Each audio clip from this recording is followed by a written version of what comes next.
so excited to have you. I'm so excited to be here. We've been talking about this for a while. Yes, and I'm honored that.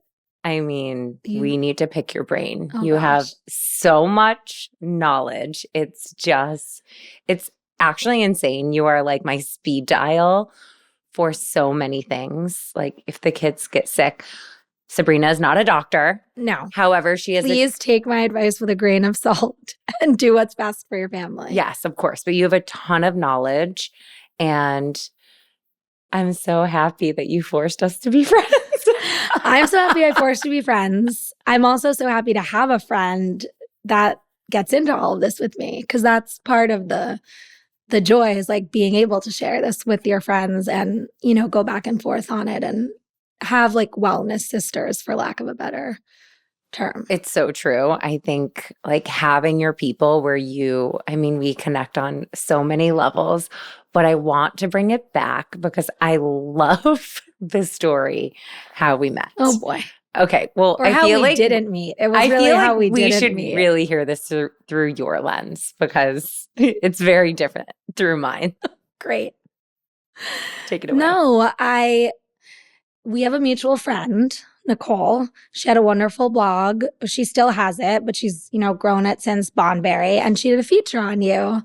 And, I saw your feature, and you had a son who was just about my son's age. They looked alike. And here was this beautiful, vibrant young mom with her son that looked like my young son, talking about healthy food and nutrition and wellness. And I just thought, oh my God, I have to be friends with this person.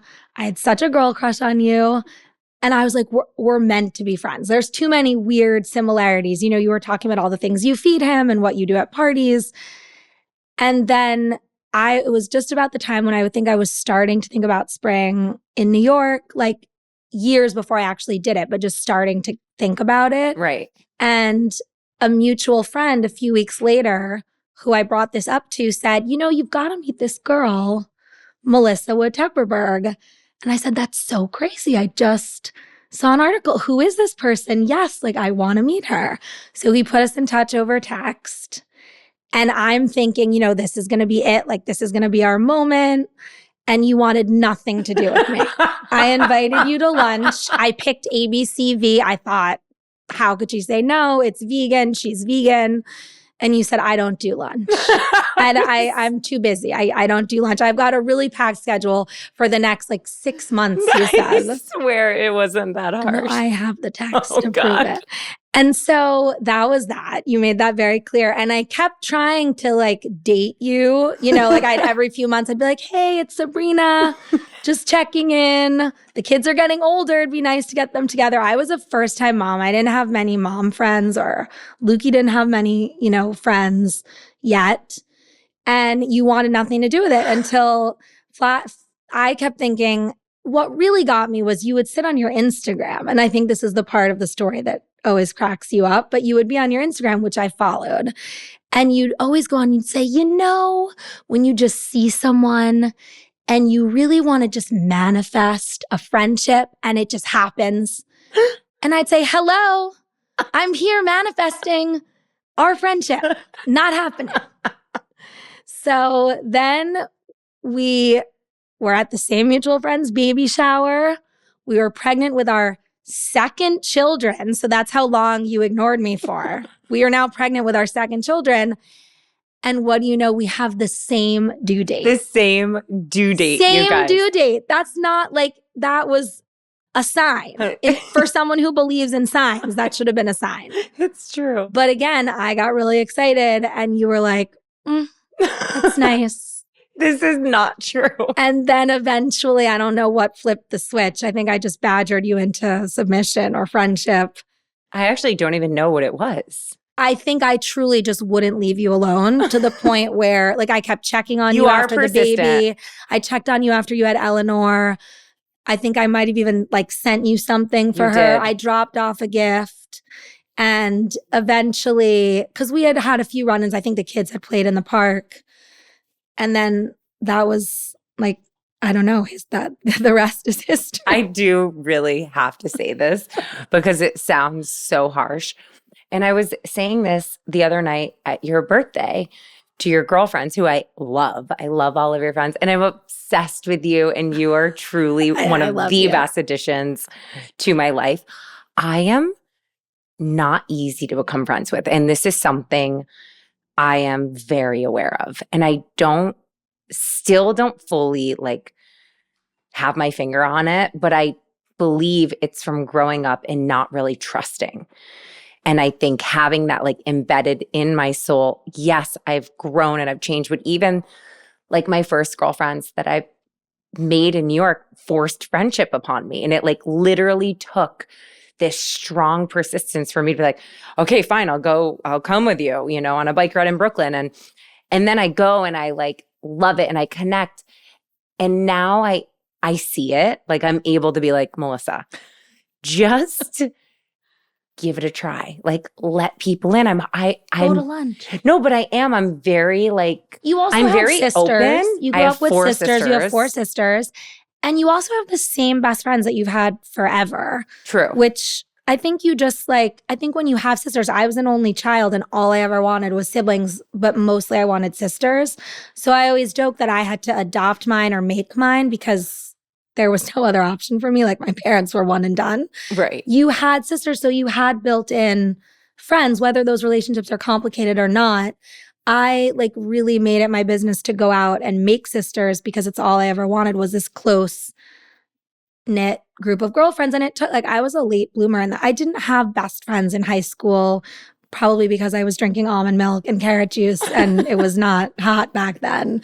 And even in college, like it was a little touch and go with the things I was cooking in the dorm rooms. But like it's now that you think this is so cool and I'm on a podcast talking about it with my friend. But back then, Right. So I think it took a while.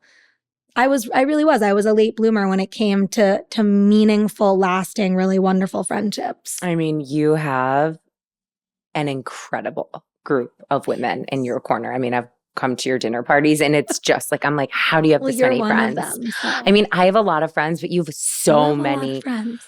I do, but I think I just love gathering people. You do. I love entertaining. I get it from my grandmother. I love cooking. I love hosting. I think a lot of people have a lot of friends, but perhaps are not as committed to gathering them together and being with them so much. I'm really committed to like gathering. You are. Groups of friends and to being with people. Even my birthday, I thought, oh, it's 37. I don't need to celebrate this year. I'll just have dinner. And then 2 weeks before my birthday, I said, no, like we have to celebrate. It's my birthday. I really want to be with the people that I love. And so I think it's just that. I like bringing people together. I mean, it's special. I remember one of your incredible dinners out east. Sabrina didn't tell me how many people were going to be there. And I thought it was like 5 girls for dinner. I show up and there's so many cars. And I'm like, oh God, this is like the thought of putting that on. I'm like, this is like my worst. You always say that to me. But I always say you hate, like, you don't know how I just love like entertaining. That gives me so much anxiety and stress. And I do think growing up with a lot of siblings and also being married to someone who is in hospitality, it's like entertainment is just a part of our lives. But like when we come home, it's not. However, every time I attend and like come to these, I'm like, it's so beautiful and so nice. I just am not so sure I have that in me. Like, I don't know. I find it I really do. My grandmother was this way. Like she loved entertaining. She loved hosting dinners. She loved hosting lunches. If she had nothing to do that day, she would call up a group of friends and just literally create an event, just by having people over. And she would take great pride in setting her table. It was almost like a ritual for her. And I love that. I love entertaining. There's something, of course it's, stressful in the moment, but that's probably why I have a restaurant. I love gathering and entertaining and I love hostessing. So, I mean, it is a skill. I don't thank you. It is. I want to hear more about your childhood and your upbringing because if you're drinking almond milk and carrot juice in your dorm room, like I know a lot of where this stems from, but if you can share more on your background, like how this was truly like embedded in your soul and has become such a massive part of your life?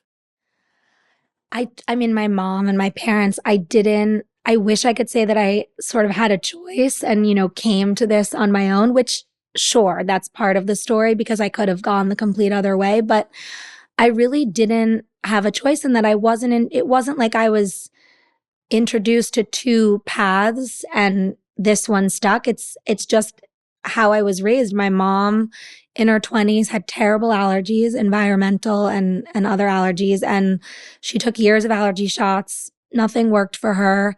She got sicker. And finally, she just started doing her own research, which back then, was much harder to find and obviously not widely accepted or, readily available. But she started finding certain doctors and healers or practitioners. She stumbled upon macrobiotic eating and, raw food diets and cleansing, juicing, things like colonics, all of these things that now are Right. so commonplace and that you talk about. But back when I was a kid, Hmm. nobody knew what a colonic was or, certainly didn't want to know that your mom was doing them. Right. So she found that way of life, completely cured herself of, her severe environmental allergies, food allergies, like was able to live a happier, healthier life after years of trying it another way and met my dad and sort of, I think, introduced him to this way of life. He was older when he met her. So I feel like he'd, tried other ways of living. He'd gone through his young years and then was ready to, had an open mind and was ready to settle down. And they just that's how they raised me. They raised me vegetarian. They raised me all organic. I mean, we would do a food co-op once a week and the truck would pull up with big boxes of like the nuts and juices and natural popsicles and organic produce like bok choy and all of our carrots, Hmm. veggies. And my mom would go out and we'd pick everything from the truck. And I still I have vivid because there weren't really many health food stores. I Right. mean, I grew up in the city till I was 6 and then outside of the city. But when I was really little, there were very few health food stores around, very few restaurants. Wasn't really such a thing as like a juice bar. So Right. my mom was making all of that at home. And I think when I was younger, obviously I didn't quite appreciate it. But what I do very vividly remember is that then so as I grew up, you know, I would notice like in high school or middle school, like certainly as girls were getting their periods or going through different things, like that I felt, I think, a lot better than most of my peers who were sort of eating standard American diet, a lot of processed snacks, taking a lot of over the counter medications to then feel better from the effects Hmm. of, you know, processed crappy foods. And I'll never forget it's very vividly seared in my mind, but I think I want to say it was my last year of middle school or my first year of high school. That's the only part I can't quite place. Hmm. And a friend had like this big bag. She was going to the bathroom and she had this big bag of Tylenol and Motrin and all of like different pills. And I said, like, what is that? What are you doing? And she said, oh, I've got the worst cramps and I just feel so crappy all the time. And this is just everything. Like I have an answer for everything in here. And it really stuck with, she said, don't you get horrible PMS and headaches and cramps? And I said, like, no, I really don't. And I think that was the moment that I first started associating how I was raised and what I was eating with perhaps feeling better and Right. feeling good. And I think that was the moment that I really started appreciating it. And I don't want to say like embracing it because I know there were many years, of course, in college, I would order a pizza late night from a rant, but there were many years that it took to get to the place I am now. But that was one of those moments that stands out for me where I thought, my mom's onto something here. Like Right. if you eat a certain way and take care of yourself, maybe all the information we're being sold all the time or, fed all the time, pun intended, is not the only way or certainly not the best way. There's a whole other world out there and maybe my mom is onto something. It's incredible. And that's really how it started. So taking all of that knowledge and then you graduate from college. I think just knowing now that you have Spring Cafe Aspen in Aspen, you have Spring Cafe Aspen here in New York. What like led you to that place of opening your first place and knowing that you wanted to really make an impact in the food industry in a bigger way? It was so not the path that I was on. It never Like, is. it was not the path. I went to school for international studies. I was doing a lot of work with the International Rescue Committee. I was working with refugees.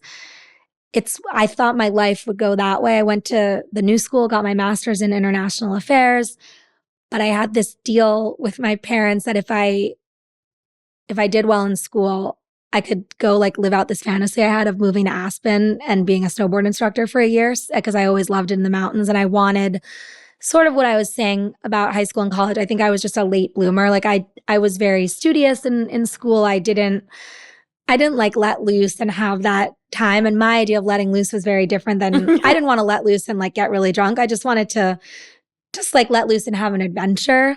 I called it like my wild woman adventure. Like I was going to go live in the mountains. So that's where the Aspen, part comes in. I had gone skiing and, grew up snowboarding and skiing and loved it there and really wanted to teach, like be a snowboard instructor for a year, but not what I was intending to do. Knew that I always wanted to start my own thing, that I had this deep feeling that I wanted to work for myself, start my own nonprofit, do my own music or my own writing. Like I really wanted to be, okay, Sabrina's don't a out singer. me. She has an album. Sabrina will not be singing on this Please. podcast. No. She has the best voice. But thank you. I love you. But I knew that I wanted to do my own thing.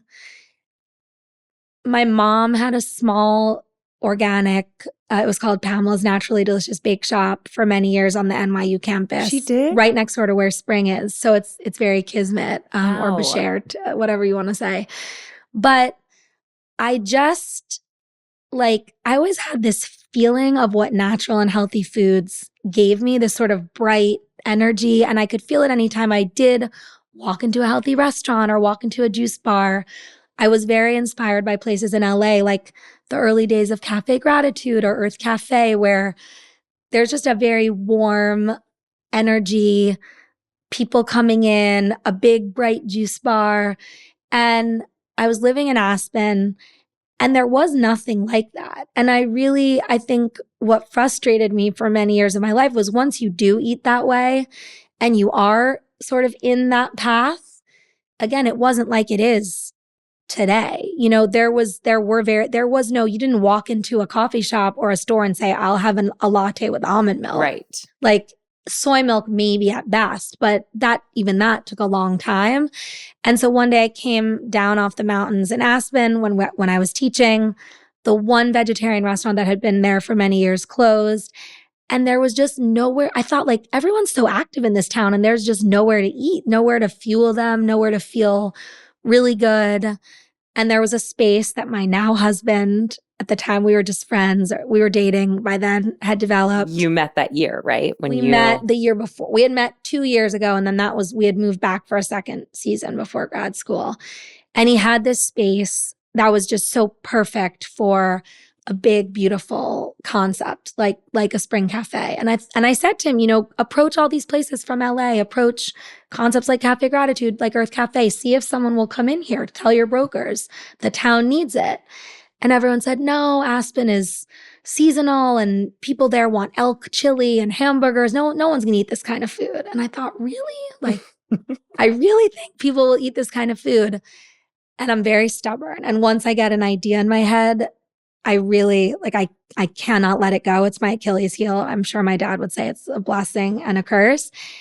And I said, if I don't do this, like if I don't find a way to start this idea or just give the idea to someone and have them start it with me, I didn't know what form it would take. Someone else is going to do it and I'm really going to regret it. And I called my parents. It's funny, Michael had a bank that wanted to come in to the space. And he still tells the story because, I think it was a big deal for him to go out on his own and build like take a chance instead of going with his family business and develop this project in Colorado.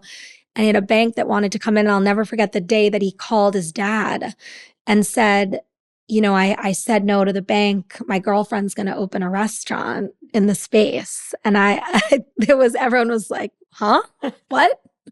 You don't say no to a bank for your girlfriend's restaurant, especially when your girlfriend is not in the food industry. Right. But somehow I convinced a few people that we should do it. And that was 10 years ago in July. Wow. And then 2 years ago, we opened in New York. And I remember when we opened in Aspen, I was driving to the opening with my dad. It was sort of a week, like we had done soft openings for a week. And the first day had gone well. And then I had done something out of town. And my dad was driving me. And I said, Dad, next we're going to be in New York City. And he was like, all right, girlfriend, my dad's a realist. Right. Like he's an optimist and he's the most supportive, but he's a realist. And he's like, let's just dial it back. And you got one. Like, right. We don't need more restaurants. Let's see how this one goes. Focus on what's in front of you. I said, no, Dad, it's going to be in New York one day. And he was like, all right. And I just said, you don't even need to tell anyone. It's sort of what you say. Like, you don't need to talk about it all the time. Mm-hmm. You just need to keep putting it out. Pen to the paper, like, yes. Just put in the work, mm-hmm. like as you said, to quote you. And so I said, no one has to believe me now, but this'll like one day I'm going to have a restaurant in New York. And it took almost 10 years and we had COVID in between and a lot of things we never saw coming, but you did it. I'm trying to do it. It's hard. I don't know if there'll ever be a moment in my life when I can be like, I did it. I mean, but you did it and now you're doing it. I'm doing it. And there's just ever growing challenges. Yes. And I've learned that. And that's what's been really interesting is I think I used to think that that there was this moment when you made it mm-hmm. and things were really easy. And so anytime something happened, I would get really devastated and upset and I would let it shake my entire world view and my core and I would be a disaster. And then I realized like, no, there's never a moment when there are not challenges. Just you get to a moment where you say that's being an entrepreneur and being a business owner. And it took me, that's why I'm grateful for friends like you and other female entrepreneurs and female founders or just good girlfriends who also are business owners, whatever you want to call it. Because yes, like we have play days with our kids and, we have a lot of fun together and we do birthdays and we joke around and we travel. But there are many times like, we were on the ski slopes together, stopping at every run with me almost in tears. Like, I have this problem and you and Noah were giving me advice. And, Michael it's like, to me, that's just, it made me realize everybody has. If you're a founder and you're an entrepreneur, you have issues that arise every day, fires that you have to put out. All that changes is you realize that's it. Like that's life and that's part of having a business and that's the job. And you have to choose every day whether that's, the life that you want because there's no one else. It comes to you, as you know. It's so true, you guys. I mean, we were talking about it in the car on the way to your birthday the other night, but I've had this like great kind of realization too after all of these years of being in business and also understanding that like I was the person who was rattled by every single thing. It was like if something went wrong, I was down. And I will say, listen, there are a lot of things that happen. And what I'm really come to understand within myself is like I've gotten so much stronger and things that are thrown at me, I can handle them differently. Yes, like 100%. I face things differently where I still cry. By the way, so do I. We cry together. We cry together, but I think that's important to process. 100%. So it's like I have these stages where it's like first, the problem arises. The second, I'm like in shock. The third, it hits and I have to get it out. I have to. Or else I just hold it and it brews and then it explodes elsewhere. And then I find the solution. Exactly. No, I have to cry and scream. I have to cry. And say everything's falling apart. That's my process. Like the world is falling apart. My life is over. And then my dad has this great expression. He always says, Is it a problem or is it a worry? He's like, Sabrina, if God forbid your kids were sick, that's a worry. Your chef leaving, that's a problem. And problems have solutions, and you can solve it. You don't have to worry about a problem. Save the worry for the real worries in life. Ooh, The that's good. problems, you solve the problem.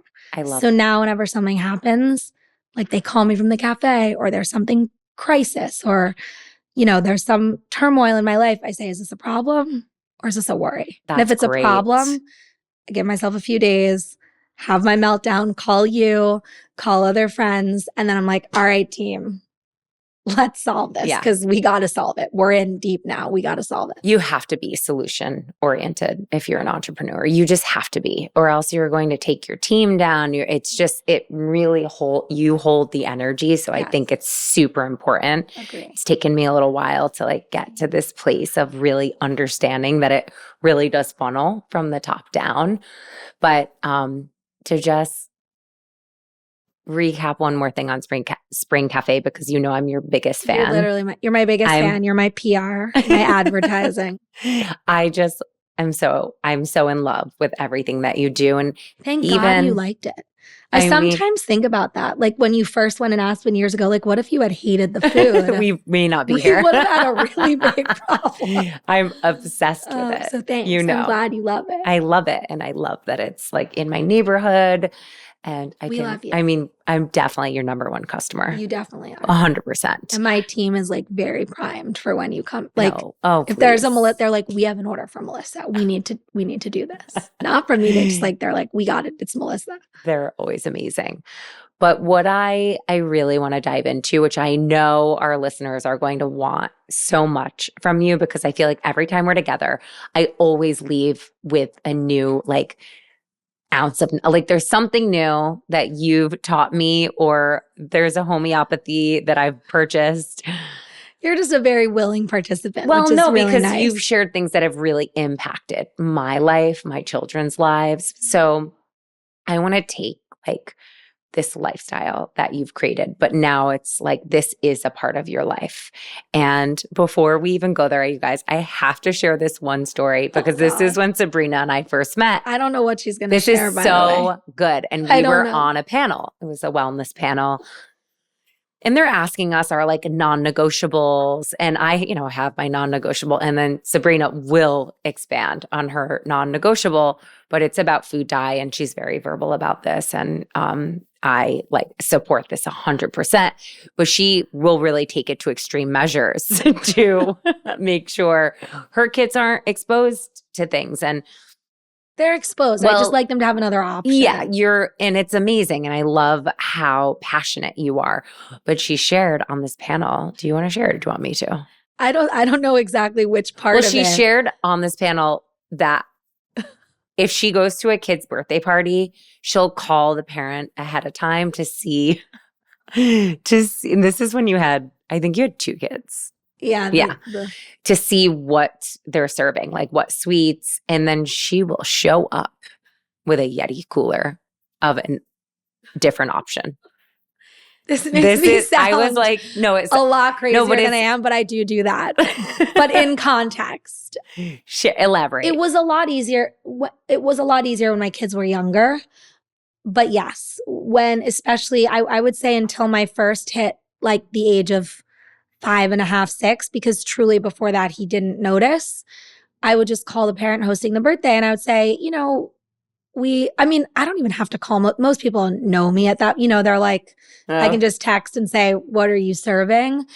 And if it was a cupcake or pizza, I would bring dairy-free, gluten-free pizza, and I would bring healthy cupcake options, but I would match. I took it really seriously. If they said they had cupcakes with blue icing, I would call Baby Cakes and get a cupcake with blue icing, because, yes, it's only once in a while, but when you're going to multiple birthday parties, a little bit adds up to a lot. And I've said this very publicly before many times, I'm just never willing to accept the crap, for lack of a better word, that we feed our kids and ourselves in this country. And I'm never going to happily and willingly give my children that. Food dye, preservatives, tons of candy, all of these things that I don't even think they're not even foods fit for human consumption, but somehow we serve them to humans. And so I would, like if I was going to an ice cream party, I would bring a Yeti cooler of tons of different popsicle options. And everybody, a lot of people are like, oh, your poor kids. It's what my mom did with me. But the truth is my kids didn't care. They didn't even know the difference. And at the age that they started learning the difference, I always give them the choice. And the funny thing is like my older son will always eat the pizza at a party now because now he's old enough. Like I don't ever want him to feel self-conscious or embarrassed. The regular pizza, and he's older now. He's 7 and he's okay if he has a little gluten and dairy once in a while. Is it my favorite? No. Would I like all of his dairy to be organic, grass-fed, pastured? Would I like that for every person on the planet? If you're going to eat dairy, yes, that's unfortunately not the way of the world. So now when we go to a party, if he wants a slice of pizza, he has a slice of pizza. If he wants the dessert, he has the dessert. But what I will say is that, especially for my middle and usually for my older, they'll take 3 bites of the real, if it is like a big giant cupcake with all this blue icing or something else, and they'll come over to me and they'll be like, Mom. And I'll say yes. And they'll say, Mom, we don't like this. Can we throw it away? And can we go to Lifetime and get something? Or like, can we go to Spring Cafe and get something after? Can we go to Van Leeuwen? And I'll say, like, of course. And because another thing I always say is like taste buds are made, not born. Like when you raise your kid for 7 years on not artificial crap, your body knows that and notices the difference. And when you eat or you're fed artificial crap,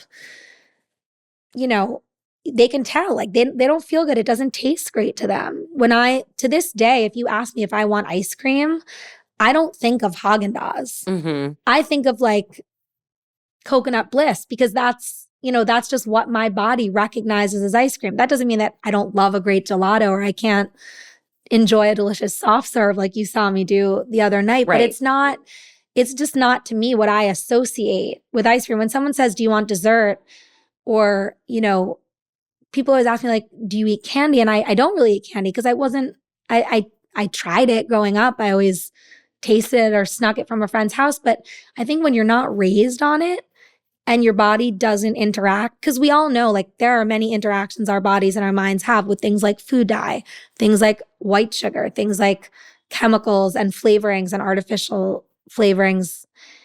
There are chemicals and interactions that happen. And, most of them, unfortunately, are negative. Horrible. And I think when your body is not used to that, it has like an internal signal that says, whoa, I don't love the way this feels. When my kid eats red or blue food dye, he doesn't have a great reaction. They act so wild. They act wild and insane. And they just can tell. Like he'll be like, I don't feel good from all that sugar or something. I don't.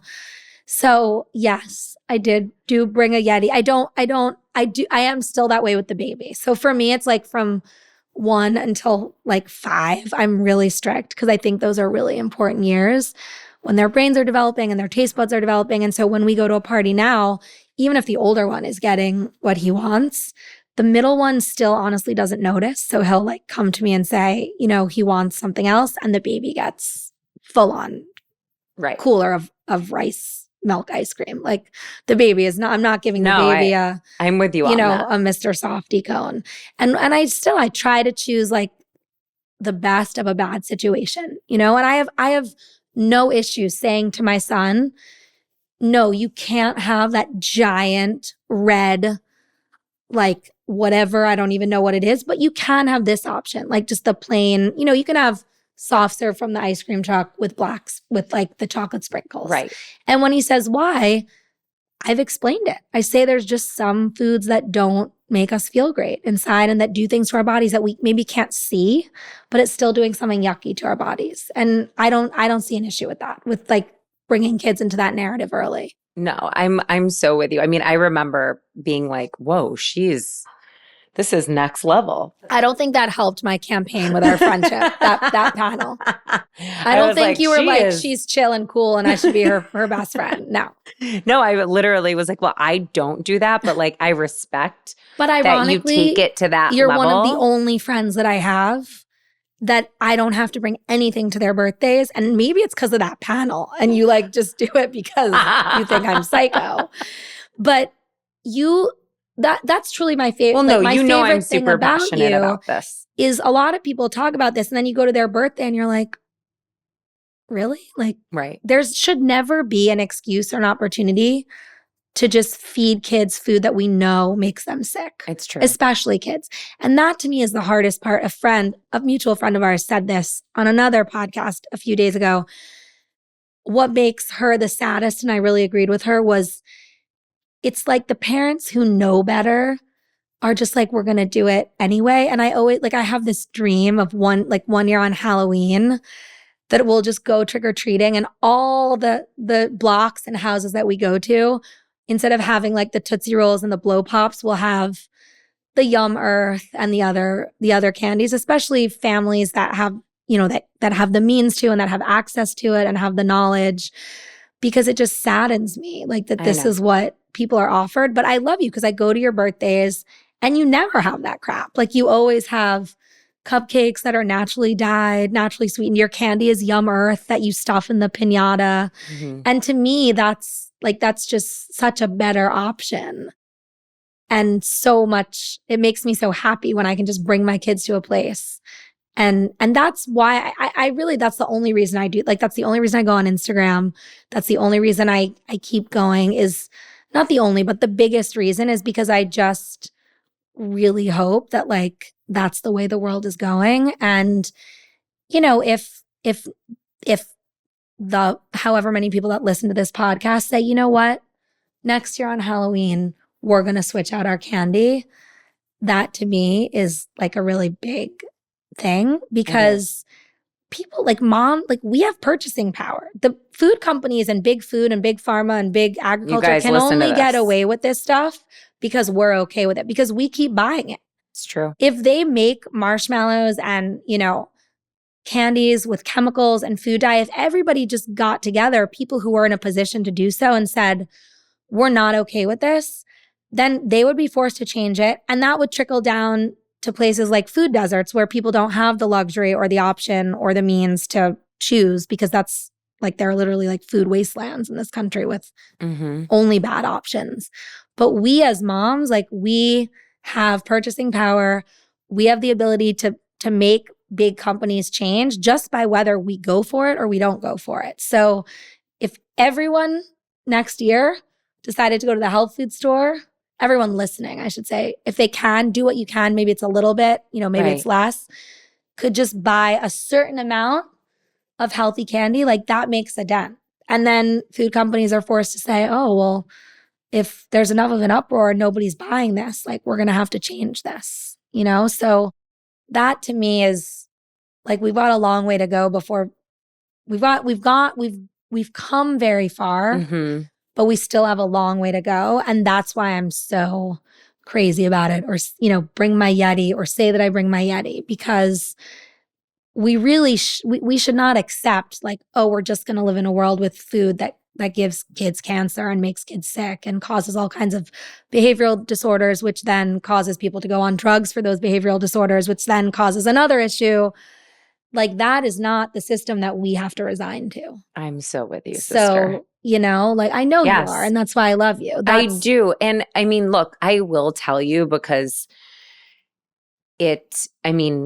even just having people in your corner who like reignite your passion for these things, right? Like, listening to him, like, yes, like, we can create more of a movement. Like, I'm thinking of Bonnie Hari and Food Babe. Yeah, like, she's Bonnie's amazing. Like, she's she's changing. Yes, exactly. She's changing the food industry. And just like you said, moms have the purchasing power. Like, moms really do. Females, truly, moms are like, if a whole group, if thousands of moms, went to the supermarket and said, like, we're not buying this crap, food companies would have to listen. It's just that we don't think we have the power. We don't think it's important enough. We think, oh, once in a while, it doesn't matter.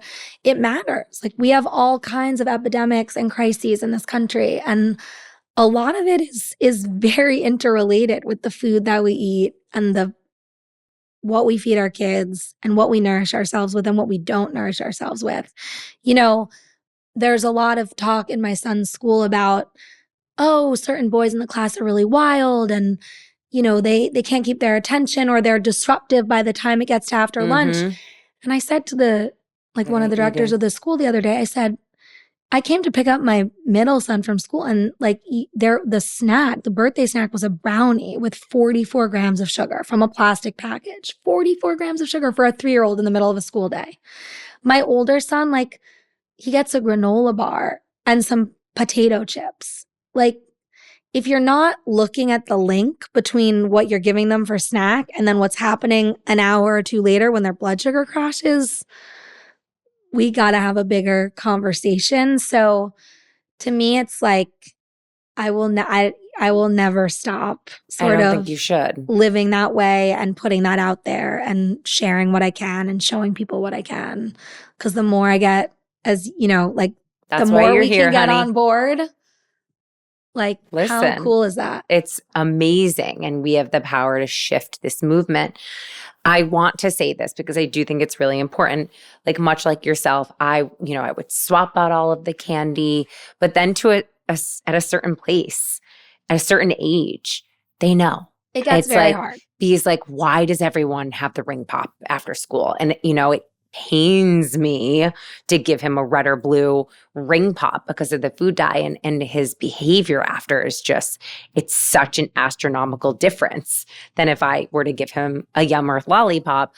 But I do have these moments where I'm I lean in a little bit because of the push, right? And it's I've had to too. Yeah. And it is something I'm really finding that place of okay, allowing certain things and then really trying to give better options. And then sometimes having just no, you can't go for the multicolored food dye icy pop thing in the park. I've said yes to that. Said yes and thought that I never in my life thought this would happen. Right. But because I didn't want it to become so taboo, because I agree with you. You don't want it to become so taboo. You'll go the other direction. But also being okay saying no. And honestly, I'm really lucky. I think just because I'm so persistent and annoying, a lot of parents who are like this already, but maybe needed that little shove, right. They buy I'm oh, don't here are the popsicles. You should get these popsicles. The kids love them. And then they buy them after school and then all the kids are happy. And that to me is what's really fun is when another parent is why am I don't need to buy this. Let me buy the one Lukey can eat and my kids would do better with that too. It's so true. And that makes me really happy. And that's why I never shy away from sort of saying there might be another option.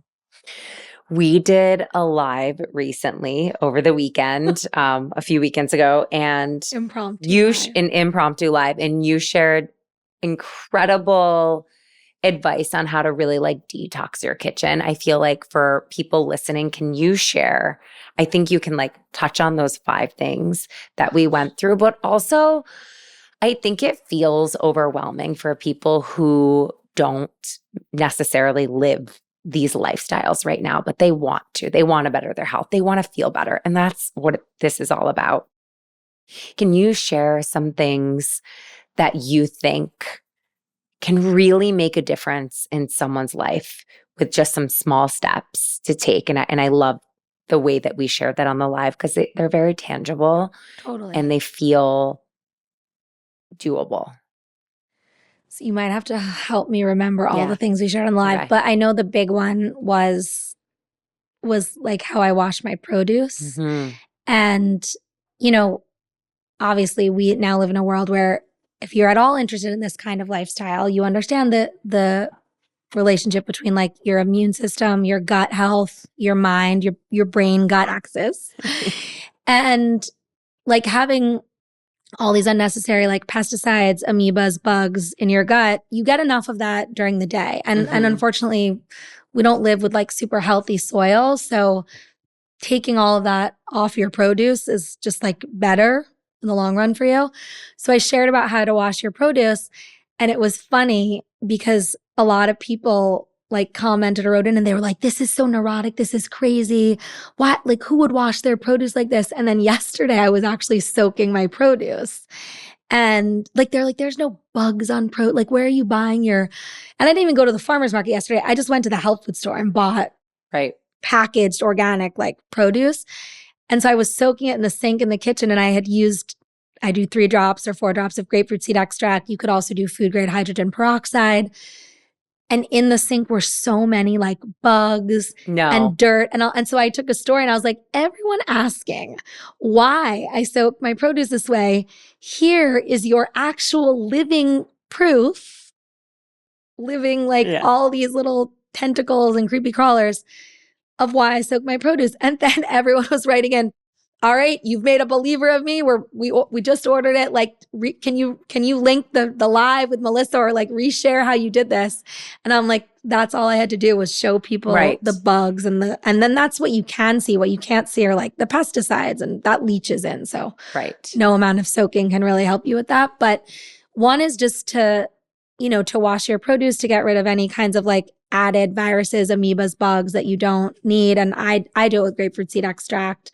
I love it. I love it. Which is like used all over the world for gut health. Whenever you're traveling, you can even put a few drops in your water if you're in a place where you're not sure about the water. Like, I've traveled all over the world and like used that sometimes just for gut health.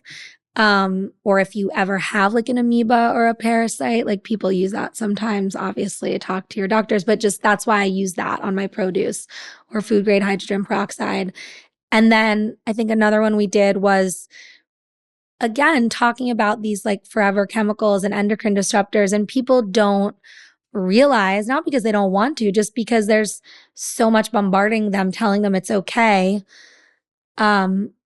Like people don't realize how toxic their cookware is. So a lot of people are cooking in aluminum pots. A lot of people are cooking with non-toxic, like, cookware that has PTFEs or other forever chemicals that really can mess up your hormones, mess up your endocrine system and leach into your system and stay there and cause a whole host of health problems. So obviously it's, if you can, like, do what you can, but replacing your aluminum cookware with stainless steel cookware, like a set of all-clad stainless steel or other brands. And there are a range of prices that you can find if you do a little digging on Amazon. And then maybe just investing in like one really good nonstick skillet. If you do a lot of cooking in a nonstick, like for your eggs or other things, like a Caraway Home or a green pan. Green pan's a really affordable option. You can get different sizes for different prices on Amazon or, like through Green Pan. And getting rid of the aluminum, getting rid of those forever chemicals that are in nonstick cookware, because like what you put in now will really make a difference in your health in the long run. Like you don't want to store heavy metals in your body, and people don't realize that cooking your food in these materials is contributing to illness and making you sick. It's not just like what you eat, it's how you eat it and how you prep it. And that goes for aluminum foil. Like, a lot of people love to cook in aluminum. So you can still use aluminum foil, but you can just take a sheet of parchment paper and put it inside your aluminum. Like if you're baking a potato, wrap the potato in parchment, covered in the aluminum, and that will stop you from leaching a lot of like really yucky heavy metals like aluminum into your food. And then I think just being more conscientious about what you're consuming, like reading labels. Things like spices that can be irradiated or have, a lot of chemicals through the processing of them. Like maybe choose a few spices that are non-irradiated, a gentler processing. And things like that, things like being more mindful about things like food dyes, things like chemicals or, artificial natural flavors in your food, and just making That's your number one thing, would you say? Like if you were my number one thing, like in overall health, I would say my number one is just, what keeps me up at night is things like of just fake food, just artificial chemicals, dead artificial food. colors, things that we know are literally carcinogens, things that we know cause grave illness and health consequences, like for children that then become adults that face those. And so you will never yeah, I mean that is like I will say yes occasionally if I really feel that I need to not make something taboo like at a birthday or but I will never buy that for my kids. I am vigilant when it comes to those types of ingredients because for me, I think if we were to just cut that out, we'd be so much better, right? Like if I people know. could just make that one small change, like every day if you pick your kid up with a lollipop, just make it a Yum Earth lollipop instead of a Tootsie Pop. Hmm. That alone is making a huge difference.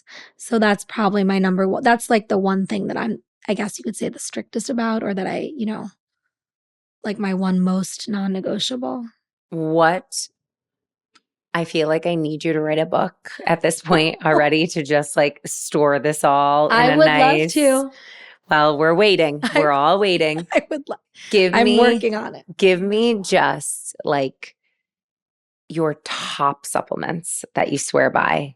And I know you're not Oh a doctor, gosh. but like what are Okay. things that you take that you think are crucial? Vitamin C every day for me and my kids. The kids take sodium ascorbate powder. It's just really easily absorbed, tastes fine. I mix it in their water. I take liposomal C, vitamin D3, K2, because as much as we try, we don't like living in New York City or the Northeast, we don't get enough vitamin D and, absorbable forms unless you're out in the sun. And I do try to get sun exposure daily, like for that reason. I always have charcoal on hand, always, because my kids get stomach bugs, they throw up in the night, and it works for me like a charm. But aren't you supposed to take it on an empty stomach? No, so charcoal, like I keep charcoal powder in the house but just for an illness. So like if one of my kids is nauseous or they throw up, it's sort of like nature's Pepto-Bismol. It's made from like the charcoal from coconuts basically. And I give them a little bit of that in water in small sips when they're throwing up and it immediately stops whatever's going on and Oh, helps done. I'm them like buying that. move through. So I always have that on hand and a few other sort of like gut healthy supplements like that help with like a stomach bug. We rely a lot on homeopathic remedies, Hmm. for getting cold. I mean, I now have like you know. everything from you. And it's I'm not, we've also had to take antibiotics. We've also had to take we've had to take a steroid cream for the baby because he had there have been moments when obviously regular, Western medicine, whatever you want to call it, great, like comes in handy. But for me, it's like I like to minimize what I can with all of that and really maximize things that help the body work through the process and like support the body in moving through all of these illnesses. And while our kids are building their immune systems, while we're all building our immune systems through these last crazy years. So I would say like vitamin C, vitamin D3, K2, charcoal, and then just a few. There's an amazing book by Dana Ullman. It's called Everybody's Guide to Homeopathy. Oh, And my mom has used it since I was born. My son was up last night screaming with ear pain. And I went into the bathroom at 1 a.m. because the remedy I usually use wasn't working for him. And I read quickly through the book on the section on earaches. And I, from his symptoms, chose the remedy, gave it, and within 20 minutes, he was asleep. So I do recommend that book if you're interested in homeopathy. And again, not a doctor, just someone, who was raised this way and likes to share with anyone who wants to listen. But in conjunction with your other remedies or, medicines, whatever you take, if you're looking for a more gentle option, I would recommend that book. I I have think Sabrina on that speed is sort of dial. like the Bible of homeopathic medicine. And if anyone's interested, a really like that's better than any supplement is just like having that and being able to look in the night. Oh my God, I cannot wait to get that because I'll send it. you've turned me on to homeopathy. You And asked me the other day. I mean, I know. I literally left and the it worked, doctor right? and For was the like, hold cough. on a second. I need a second opinion. No, of course. Like you said, you take things into, there are situations where you have to give your kids certain things. But I Yes. think having alternatives to, things that are being shoved down our throat is really important. And knowledge is power. Knowledge is power. And I think that the shame is that two things can exist, right? Two truths can exist. Like Mm-hmm. we can use all that other stuff when we need it, But also, natural holistic medicines and supplements are really powerful and they work. And that's the other supplement I would have, V-Clear. What? Oh, Because anytime my kids start getting sick, I give a few drops I and have it that because of her. arrests it right away. Like it really stops it in its tracks. So I love that It really does. if you have kids. But I think that there's like this great fear, like, if you share this, you'll get canceled. Or like if you say this, it means you're opposed to this. No, like I was raised a certain way. I really believe in it. My whole life is centered around it. And I'm very delighted to share the parts that work for me in case they also work for you. And if they don't, they don't. Leave it. And keep doing what you're doing. Exactly. But I think that's a lot to do with social media too. Like Instagram is a weird place, and it's sort of like an echo chamber and a tunnel. And you realize like that's just Instagram. I know. That's not the world. There's a whole world outside of Instagram, you guys. So, like I'm sharing something on a podcast. If it works for a few people out there, amazing. If there's another parent with ear pain tonight and Bella, like Belladonna helps her kid too because she read it in the book, great. Like, and if it doesn't, it doesn't. It's amazing. I mean, you guys have to follow Spring by Sabrina for all of this sort of stuff. Spring Cafe Aspen, you can also follow if you want to know our daily specials or just keep up with the cafe. I feel like I could just keep asking you a million questions, but we're going to just wrap it up with a rapid fire because I'm not good at rapid fire. By the way, I had nothing I do is rapid Dylan fire. About it when we came in here because I was like, I can't do rapid fire. What if I say 3 different things? She's like, it's fine. That's okay. I'm the same. What gets you out of bed in the morning? My kids. Literally and figuratively. Sabrina has 3 beautiful boys. Yes. What motivates you when you're feeling down? Probably also my kids, but more just being a mom in general, and like because they're so oblivious to so much of what keeps me down. Mm-hmm. And I think it's just that sort of like joy and just very necessity to be present for them is what sort of motivates me when I'm feeling down. Like when you're a mom, you can't stay in something for so long because the next thing is like you're needed or you're wanted or there's an issue with something else with another kid. So that urgency to be very much in the present moment is what motivates me when I'm down. I'm with you there. I'm curious for this one. What's your end all be all self-care ritual? As of 3 years ago, probably like surfing, going surfing, or just, you know what it is? It's a free day. What's that? Like, exactly. But it's like you just cancel your day or you say no to everything. Mm-hmm. Or instead of going to the gym or to something, like you go back to sleep for a nap. Like it's just the idea of a free day. That to me, it's not a facial, it's not a massage, it's like you have you could just sit and do nothing or just stare out the window and daydream. Like that truly to me. The other, I'll give you, I know this is so not rapid fire. This is like the opposite of rapid fire. Because I have one more question I need to ask you. But a few nights ago, I was really having a day. Like my eldest has been sick. We hadn't slept. And my husband had just gotten home. It's like that, our babysitter calls it rush hour, like the hour between like dinner, bath, bed, like everyone's. And I was like, before I nurse for 30 minutes, before I read 4 books, before I do this, I just want to eat an ice cream cone in peace in my clean bedroom that I just decluttered. And so I went to the freezer and I got a vegan ice cream cone. I didn't tell anyone where I was going. I knew they were fine. They yelled for me a few times, didn't answer. Because my husband, like I knew, like everyone, nobody was in danger. Right. And I literally just sat in the chair in my room. My eldest actually found me, which was really funny. And I was like, I hid the ice cream cone behind a book and he was like, what are you doing? And then he's like, I want a chocolate ice cream cone.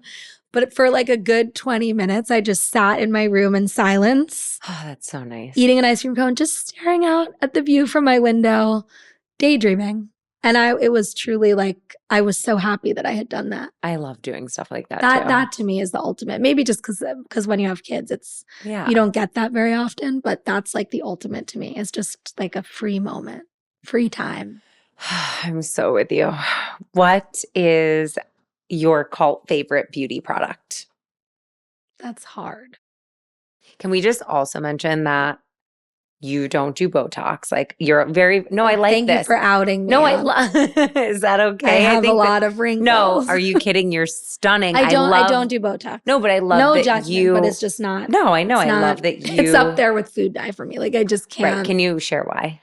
I mean, it's literally injecting like a toxin Chemicals. into your, I mean, I have many wonderful friends who all do Botox and they, I love them and I'm fully supportive of anyone doing whatever they want. But just for me personally, it just, I just can't get behind that. Mm-hmm. I'm just not willing to take the health, like the trade-off for me is just not, I'm not going to inject that into my bloodstream. No, I respect it. And I love how you so openly with some wrinkles. So you're stunning. Okay. Oh, but my cult. Oh, we didn't say my cult. cult. Oh yeah. What's your cult favorite beauty product? I think like either the Bayo Bear tint. It's like my favorite thing. It's like a lipstick and a cheek tint. Yes, you always share that. Or I love that brand. I'm obsessed with it. It's an amazing brand. And the founders are like the two most holistic. Like one of the founders is like the most holistic. They have great baby products. They have amazing baby products, and they're like super like holistic earth mamas, and I just feel very seen by them. So like I love them. Or like I love the Cora Organics face masks. Love Cora. Like that, like any like face mask by them. But the Bayo stick is truly my like clutch beauty item. And the tinted one, because they make a bear and a tinted. And the tinted, you can literally go like whoosh, whoosh, whoosh after the shower. And it's just. And you look really, like you look good. Like you look good. I have to try it. Maybe not this good, but you look good. No, I love that. I feel like we need you. You guys, you have to write in. I feel like we need Sabrina to write a blog post on. What if they all write in and they're like, get rid of this girl? No, they're all going to be to ask very people to write in. No, I feel like it would be like, I want a breakdown of like skincare products, like products you use for the baby, for the kids. You want my novel. I want your novel. Can I just write a novel already? Yes, actually, yes. You are a beautiful writer. Oh, okay, last but not least, because this podcast is called Move with Heart.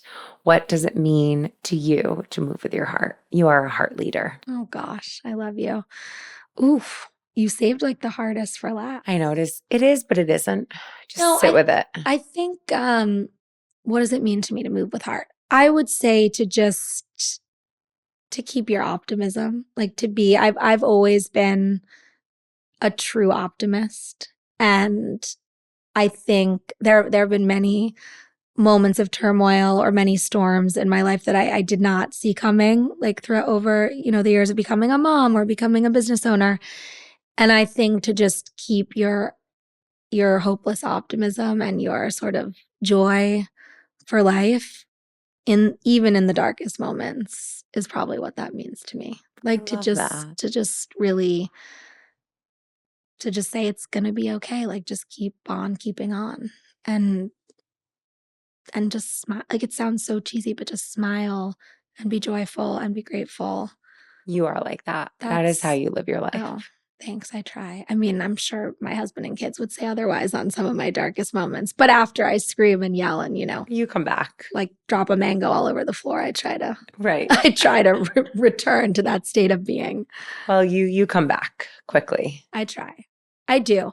It's funny. I always have this joke with Michael about this because I try to bounce back right away. Like my family was a lot like that. Like you have a huge screaming fight and then you just get it out and you're okay. Right. And you can come back. And I really am like that. I don't like to hold a grudge.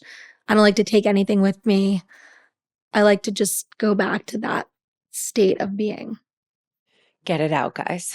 It really makes a difference. Let it go and smile. Well, I love you. And I love all of the things that you share. Keep sharing. This was so fun. Keep going. Thanks for giving me a space to do it. And I feel like I already have an organized, oh gosh. ask. Well, I realize there's more. There's more I need from you.